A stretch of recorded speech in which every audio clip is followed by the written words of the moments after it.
পাপা তো পাপা পাপা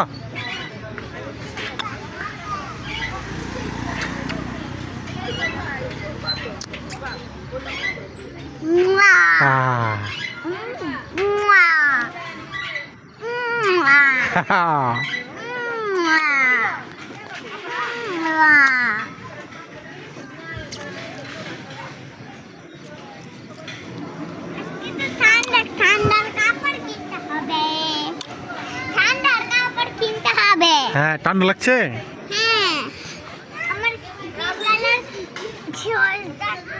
ছিল না হ্যাঁ একবারে ছোট হয়ে গেছে তাই এটা থেকে একটা বড় কিনতে যাব ওকে এখন বড় হয়ে গেছে না হ্যাঁ তো আমিও বড় হয়ে গেছি তাই হ্যাঁ ওকে